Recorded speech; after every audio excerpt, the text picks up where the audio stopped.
Fala aí, eu sou o Léo, e a diferença entre Dev Júnior, Pleno e Sênior tá na capacidade do Dev de resolver problemas. Queria deixar um ponto bem claro antes do início do vídeo.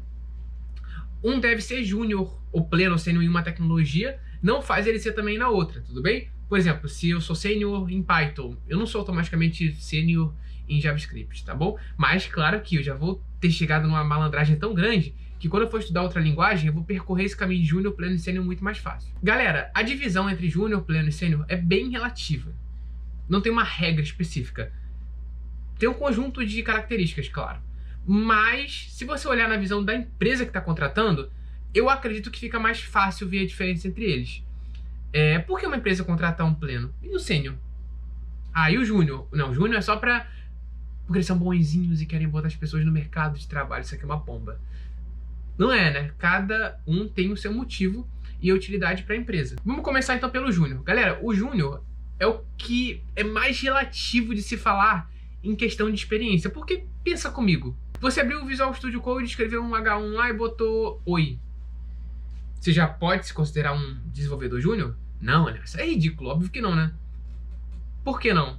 Não tem uma regra específica. O Júnior tem uma variação muito grande de níveis dentro dele. Pode ser desde o cara que escreveu, sei lá, uma linha de código no Visual Studio Code, ou do cara que sabe bastante, já está quase no nível pleno.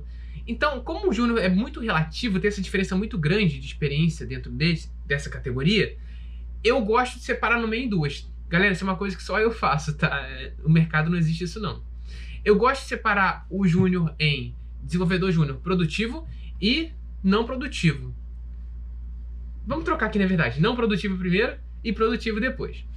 O que pra mim é o desenvolvedor júnior não produtivo? É aquele que, se for contratado por uma empresa, vai dar mais trabalho do que ajudar. Por exemplo, o sênior vai lá e passa uma demanda simples pra ele. Porque, claro, é um júnior, né? O supervisor dele passa uma demanda pra ele. É que o supervisor sempre ou quase sempre é um dev sênior, sabe? Por mais simples que seja, e por mais que ele talvez saiba fazer, já tenha feito algo parecido, esse cara vai se enrolar todo, porque ele não está acostumado a lidar com coisas bobas, pequenas variações, sabe? Então, o supervisor vai falar algo para ele, ele vai ficar enrolado, o supervisor vai ter que ir lá praticamente pegar na mão dele e fazer por ele, sabe? Ou seja, ele foi contratado, ele dá gasto para a empresa, só que não dá retorno nenhum, porque no final das contas quem está fazendo código ali, falando com a máquina, sei lá, é o supervisor dele, não ele. É um desenvolvedor que é extremamente cansativo e improdutivo para a empresa. Agora, claro, isso não é para sempre, a pessoa evolui, né? Só que tô falando, até evoluir, meu amigo, é sofrido. Muitas empresas nem contratam quem tá nesse nível, né? Ou só contrata sem querer, o cara meteu um caô e colou e entrou na empresa. Mas, sei lá, eu não contrataria se eu tivesse uma empresa. E o outro nível de Dev Júnior que eu gosto de botar é o produtivo. Esse sim, na minha opinião, é o nível que você deveria ter mínimo para conseguir entrar numa empresa. Esse tem o que se espera de um Dev Júnior. Ou seja, olha, eu não sei muita coisa, mas o que eu sei, eu me garanto. Ele pode tirar dúvidas à vontade, tudo bem, uma coisa é tirar dúvidas, outra coisa é toda hora ficar preso numa task toda hora, sabe, não produzir. Isso é outra. Agora, é claro, o Dev Júnior vai começar, vai fazer, ih, tô na dúvida aqui, me ajuda, supervisor, ajudo, pronto. Ah, obrigado, nossa, era uma coisa tão boba. Sempre é uma coisa boba, né?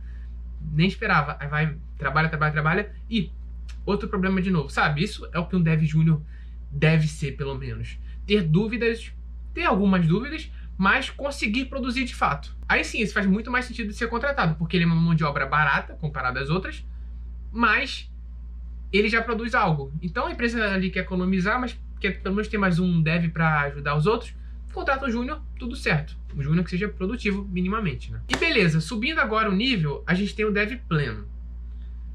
Pra mim, o Dev Pleno, ele principalmente já deixa de pedir ajuda muitas vezes pra pedir ajuda raramente. Isso é uma característica, porque ele já consegue se virar bastante. E segundo, que costuma acompanhar também, mas eu não tô usando um critério pra dividir aqui essa categoria, tudo bem?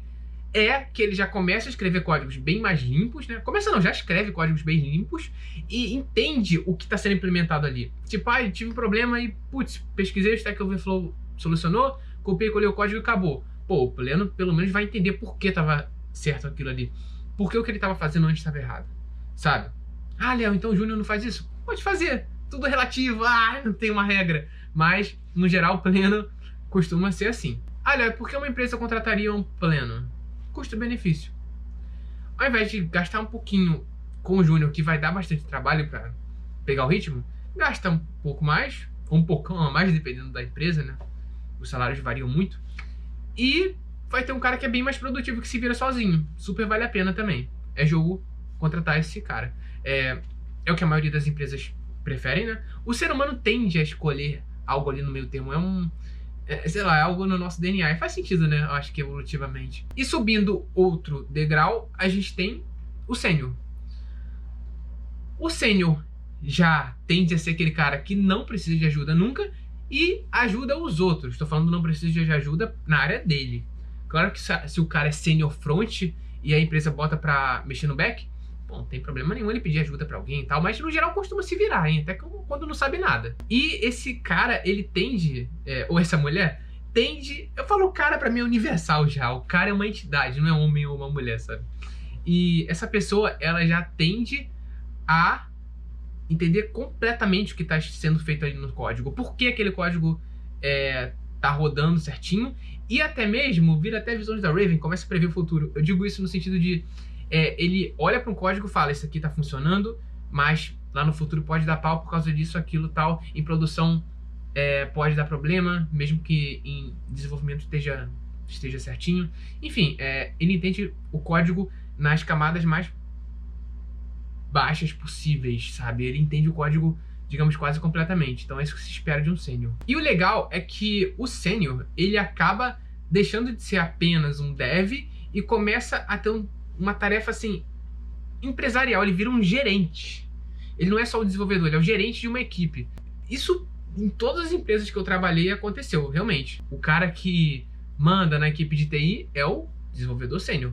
Aí esse costuma falar com o dono da empresa em si, sabe?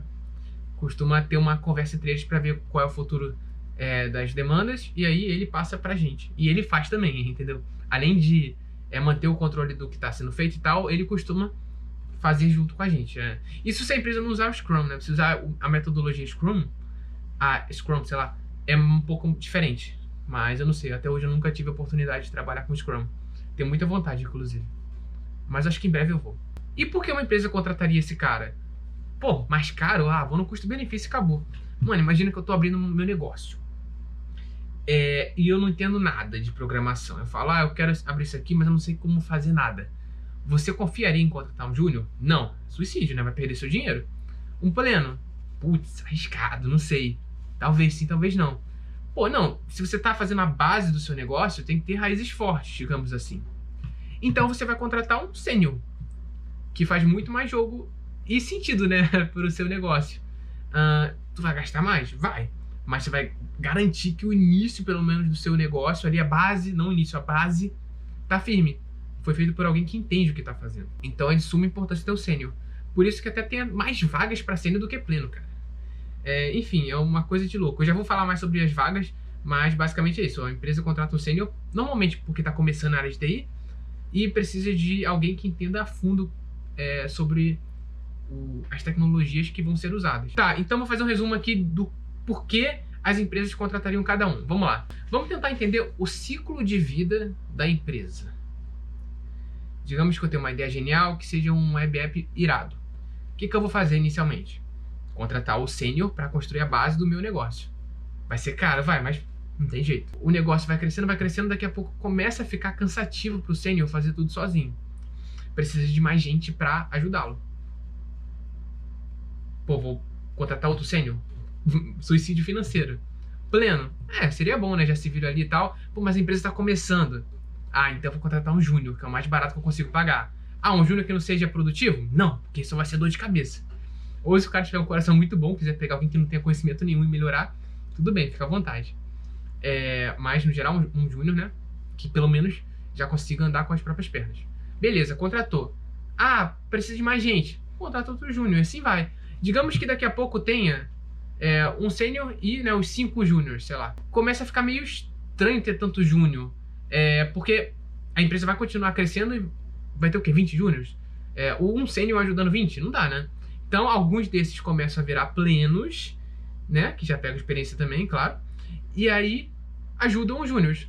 Aí se o júnior tiver uma dúvida que nem o pleno sabe, aí sim, tudo bem, passa pro sênior, né? Que acaba sendo o gerente dessa brincadeira toda aí. Galera, esse exemplo que eu dei é o que eu faria particularmente se eu fosse começar uma empresa do zero, né? E, sei lá, não fosse programador. Mas eu acho que, em média, as empresas contratam um sênior, igual eu falei, só que já vão direto pro pleno. Só contratam um júnior se já tiver uma base bem legal e, tipo, dá pra contratar alguém que ainda vai aprender, não tem problema, não vai atrapalhar o negócio. Porque o que acontece? O número de vagas para júnior são muito menores do que pleno e sênior. O boom de vagas que todo mundo fala na área de TI é mais para pleno e sênior. Tem muita vaga de júnior, não me entenda mal, tem muito e cada dia cresce mais. Só que o número de pessoas entrando na área cresceu em PG durante esse período aí. E segundo, as empresas, elas estão tentando voltar para o modelo híbrido. As empresas, assim, não todas, né? Claro, algumas, infelizmente. Algumas ignorantes. Então, para TI, né? Eu sei que para as outras áreas realmente precisa. Às vezes, aquela vaga que você conseguiria, que é no outro lado do país, você não vai conseguir porque agora é híbrido e tu não pode se mudar, e eles não vão pagar também para um júnior se mudar. Então o número acaba reduzindo mais ainda por conta disso, tá bom? Então eu só queria deixar esse recado aí. Porque no meu vídeo lá que eu falei como eu consegui meu emprego, eu falei, em média você consegue o seu em 4 meses, se estudar muito rápido 3, mas eu gostaria de atualizar esses dados. Eu acho que hoje em dia, estudando pra caramba, você consegue em 5 meses, saindo do zero até conseguir de fato algo, mas em média eu acho que 6 meses é o tempo ideal para você conseguir sua primeira vaga de júnior hoje em dia. Enfim, vou deixar esse gráfico aqui do que eu acho que está acontecendo hoje em dia no nosso país. Número de vagas para cada área e número de pessoas disponíveis para cada área. Beleza? Espero que tenha ficado bonito. Eu ainda não fiz aqui, tô só botando na minha imaginação.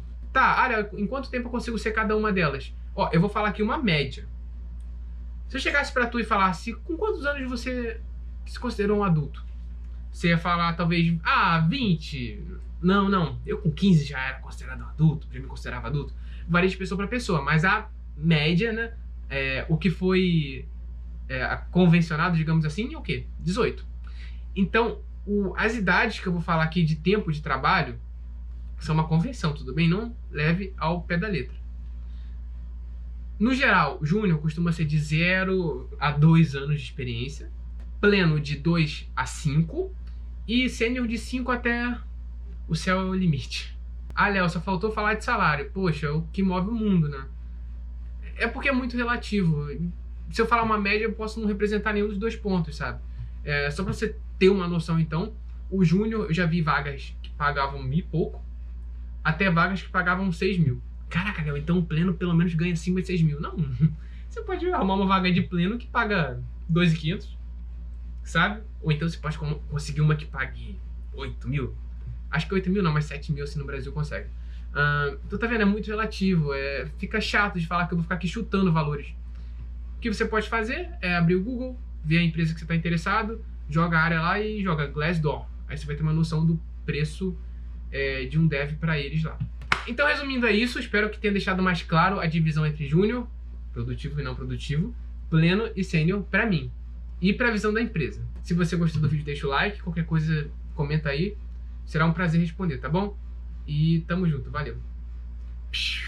Ah, Léo, e sobre estágio, não vai falar não? É porque o estágio se diferencia do júnior, na minha opinião, só pelo modelo de trabalho. Tudo que eu apliquei aqui serve para o estágio também, sabe? Eu acredito que com o tempo o número de vagas de estágio vai diminuir, porque você pedir faculdade no TI é uma parada boba, sabe?